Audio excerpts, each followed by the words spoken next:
I died at 16, poisoned by my own hand, and for 721 years, I've been trying to tell the world. Romeo and Juliet weren't just a story, we were real. And Shakespeare got it all wrong. My name was Giulietta, and this is how I really died in Verona, 1303. My name is Sarah Mitchell. I'm a 34-year-old art teacher, living in Boston. I've never been to Italy. I don't speak Italian. And until 3 years ago, I thought Romeo and Juliet was just Shakespeare's greatest tragedy, a beautiful fiction written in the 1590s. But everything changed on a random Thursday afternoon in October 2022. I was at the Museum of Fine Arts with my students. We were studying Renaissance paintings. Nothing special, just another field trip. But then I turned a corner and saw it. A painting. The Juliet, by an unknown 14th century Veronese artist.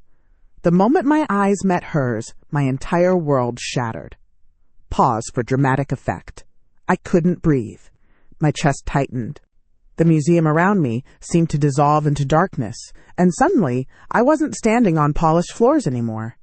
I was standing on cold stone, wearing heavy fabric that scraped against my skin. I could smell incense and decay. Mio Romeo, perdonami.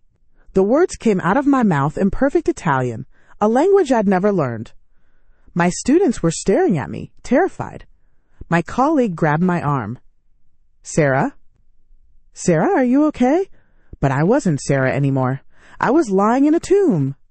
Cold. So cold. And there was a boy next to me.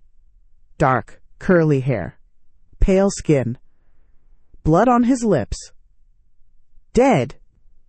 He was dead. Because of me. I collapsed right there in the museum. They called an ambulance. The doctor said it was a panic attack.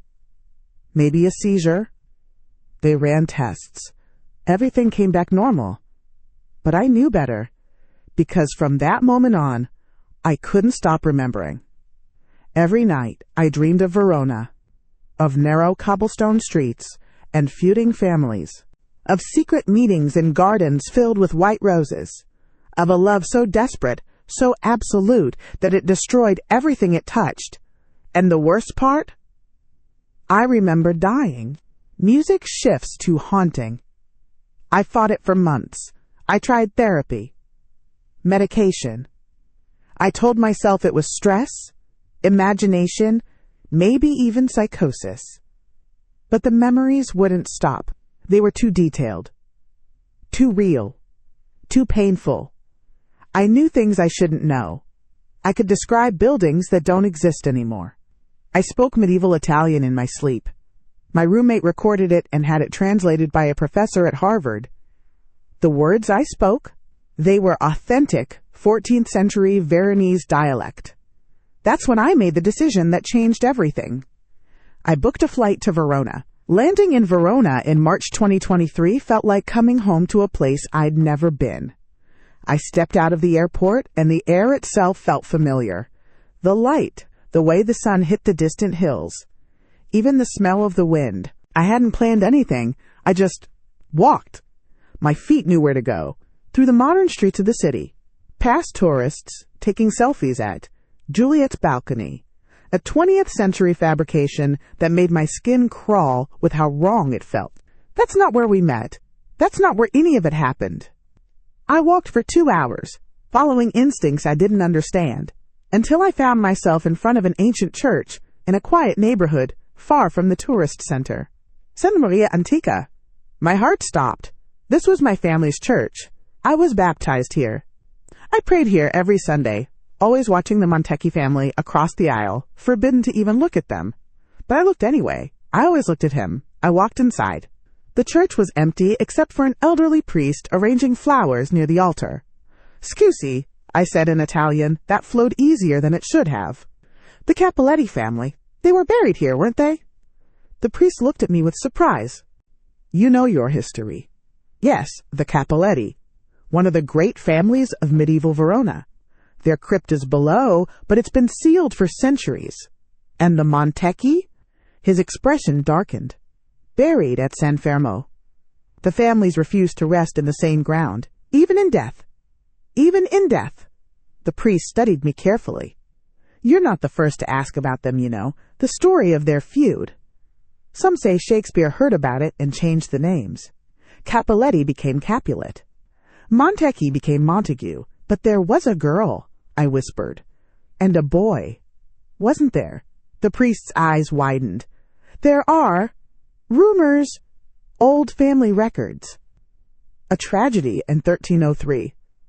But the church doesn't speak of it. Why not? Because, he said quietly, both families paid to have the story buried. Too shameful. A double suicide over forbidden love. The families blamed each other for centuries. My hands were shaking. What were their names? The priest hesitated, then sighed. The boy was Romeus Montecchi. The girl, Giulietta Cappelletti. The room spun. Giulietta. My name. My real name. That night in my hotel room, I stopped fighting the memories. I let them come. And they came like a flood. I was born in 1287 to the Cappelletti family, one of the most powerful noble houses in Verona. My father, Lord Cappelletti, was a wealthy merchant and politician. My mother died when I was 8. I grew up in a world of strict rules and expectations. I was to marry well, strengthen alliances, produce heirs. Love was not part of the equation. The Montecchi family was our blood enemy. The feud had lasted 3 generations. Something about a business betrayal, a broken engagement, accusations of theft. By the time I was born, no one even remembered why we hated each other. We just did. I first saw Romeus when I was 13. It was at a public feast during the festival of San Zeno. The families were required by the Duke to maintain peace during religious celebrations, so we occupied opposite sides of the piazza. I was with my cousins, trying to look demure and proper as I'd been taught. But then I saw him across the crowd. Dark eyes, unruly black curls, a smile that seemed to mock the very idea of our families. Hatred. He was 15, tall and lean, with an intensity that terrified and thrilled me. And he was staring right at me. I should have looked away, but I didn't. For one eternal moment, we just looked at each other. And I knew, somehow I knew, this boy would be my destruction. And I didn't care. We didn't speak that day. We couldn't. But something had been set in motion. 2 weeks later, I convinced my maid, Caterina, to take me to the market. I told her I wanted to buy ribbons. What I really wanted was to see if he would be there. He was. At a silk merchant's stall, pretending to examine fabric with theatrical disinterest, but watching the crowd, watching for me. When our eyes met again, he smiled. Not the polite smile nobles give each other, but something real, something dangerous. I walked past him slowly, my heart pounding so hard I thought it would burst from my chest. And then I heard his voice for the first time. The blue ribbon, he said, quiet enough that only I could hear. It matches your eyes. I didn't turn around. I couldn't. But I bought the blue ribbon. That night I tied it in my hair and looked at myself in the polished silver mirror, wondering if I'd gone mad. I was a Cappelletti. He was a Montecchi. This could never be. But when I closed my eyes, all I could see was his smile. Our courtship, if you could call it that, happened in stolen moments, in secret glances. A glimpse across the church during Mass. A carefully orchestrated accident where we'd both be visiting the same merchant. Notes passed through my maid, who I'd bribed with coins and promises.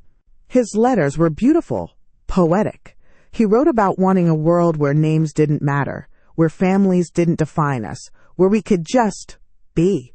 He called me his Stella, his star. I called him my cuore, my heart. For 6 months, we lived in a dream. We met in secret, always careful, always afraid. There was a garden behind the old chapel of San Pietro, abandoned and overgrown. It became our sanctuary. We would meet there after dark, when the city slept. We would talk for hours, about everything and nothing. Our dreams, our fears. How unfair it was that we were born into families that would rather see us dead than together. "Run away with me," he said one night, holding both my hands in his. We were 16 and 15, children playing at being adults. "We'll go to Venice. Or Florence. Somewhere they'll never find us." "My father would hunt us to the ends of the earth," I whispered, though every part of me wanted to say yes. "Then let him hunt. I'd rather have 1 year of freedom with you than a lifetime of this prison without you." I kissed him then. My first kiss. His first kiss. And I knew that I was damned. Everything fell apart in November of 1303. My cousin Tebaldo, hot-headed, violent, fiercely protective of the family honor, discovered us. He'd followed me to the garden one night. I didn't hear him. I was too lost in Romeus's arms, too drunk on the impossible dream that we could have a future. "Cappelletti!" Tebaldo's roar shattered the night. Romeus pushed me behind him, drawing his dagger. "Tebaldo, please. Just let us." "You dare touch her? You dare defile a daughter of Cappelletti?" What happened next is burned into my soul. They fought. Romeus didn't want to. He kept backing away, pleading, trying to calm Tebaldo down. But my cousin was beyond reason. Steel flashed in the moonlight. Blood. So much blood. Tebaldo fell. Romeus stood over him, shaking, his dagger dripping red. "I didn't. Giulietta, I didn't mean to." But it was done. He'd killed a Cappelletti. The Duke's law was absolute. Murder meant death. It didn't matter that it was self-defense. It didn't matter that Tebaldo had attacked first. Romeus had to run. "Go," I sobbed, pushing him toward the garden gate. "Go now. Run to Mantua. I'll find a way. I'll come to you." I swear it. He kissed me one last time. I could taste his tears mixed with mine. "Wait for me, Stella. I'll send word. We'll be together." Then he was gone into the darkness. And I never saw him alive again. ACT 4. The Tragedy. 30-0038-00. Narrator. As Giulietta. The city exploded. By dawn, everyone knew that a Montecchi had murdered Tebaldo Cappelletti. My father was apoplectic with rage. The Montecchi family barricaded themselves in their palazzo, preparing for war. The Duke of Verona issued a warrant for Romeus's arrest. Execution by hanging if caught. I was locked in my room, guarded day and night.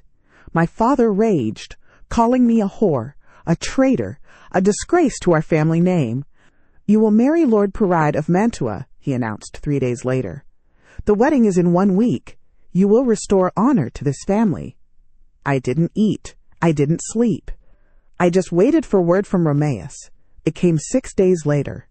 Caterina, my maid, risked everything to bring me a letter smuggled into the city by a traveling friar, Friar Lorenzo, a kind old man who'd been helping us. The letter was brief.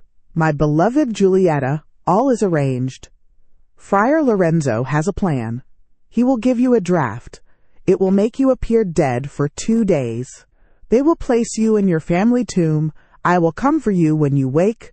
We will flee to Venice and be married there. Trust me, my star. Trust Lorenzo. We will be together. I swear it on my soul. Your Romeus?" It was insane. It was desperate. It was our only chance. The night before my forced wedding, Friar Lorenzo came to my room in secret. He brought the potion in a small glass vial. "It will slow your heart to almost nothing," he explained in a whisper. "You will appear dead, cold skin, no breath. They will mourn you and place you in the family crypt. You must trust that Romeus will come. How will he know when to come? I'm sending a message tonight with Brother Giovanni. He writes fast. Romeus will know exactly when to retrieve you." I held the vial up to the candlelight. The liquid inside was dark, almost black. This was it.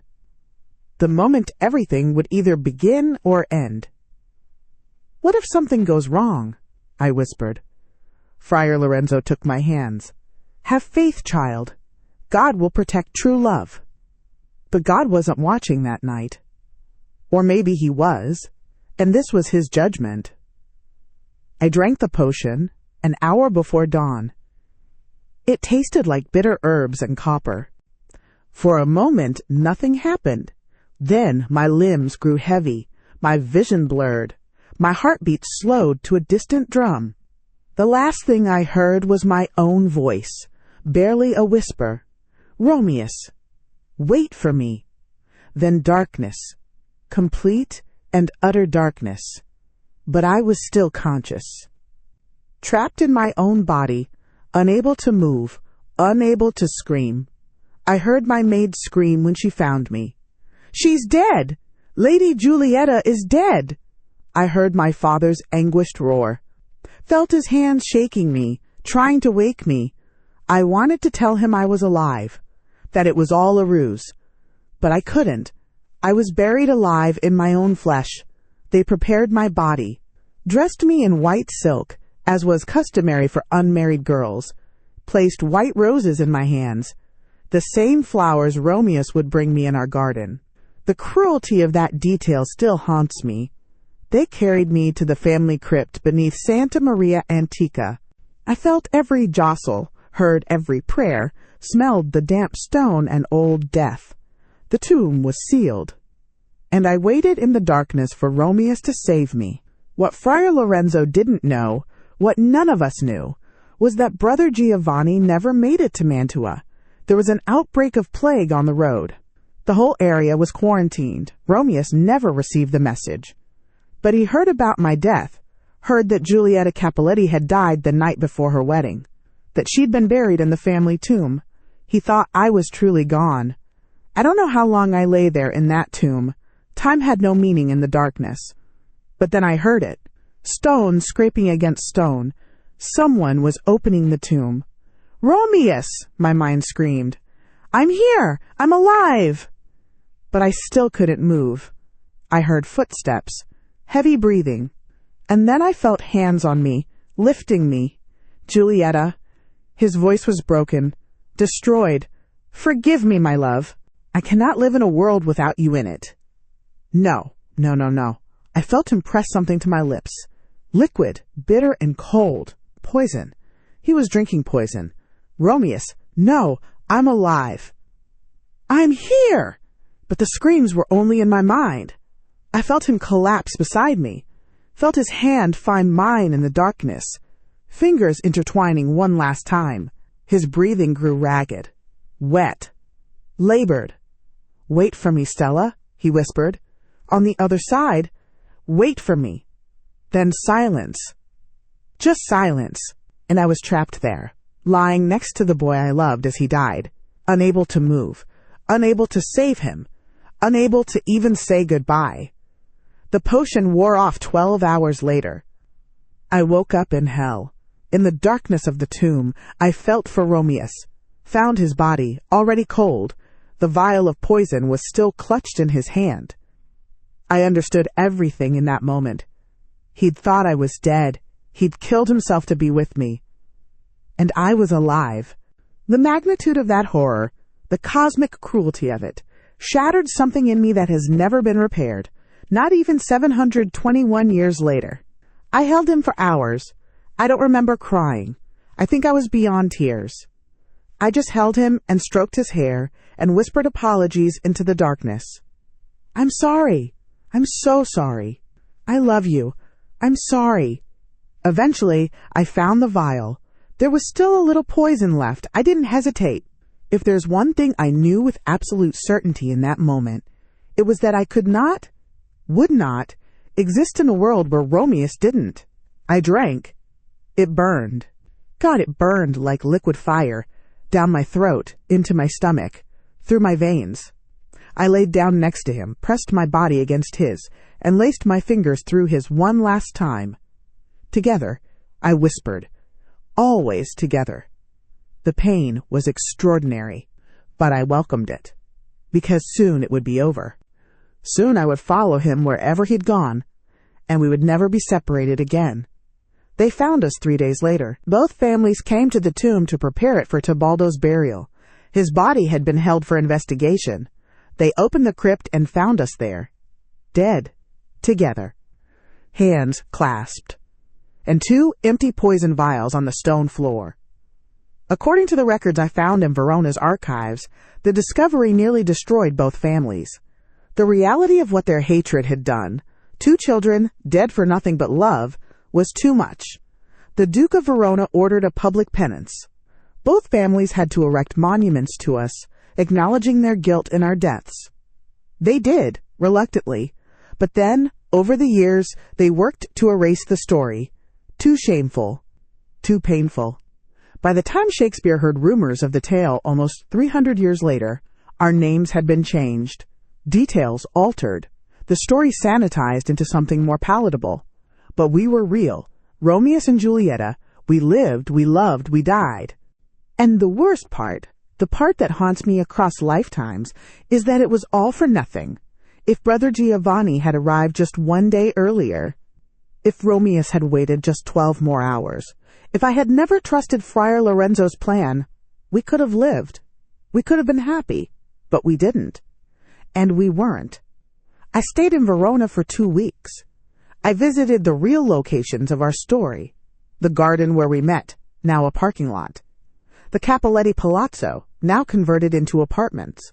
The Church of Santa Maria Antica, where I was baptized and buried. I couldn't visit our tomb. It was sealed centuries ago, and the families who remain refused to open it. But I stood outside and I whispered an apology. To Romeus.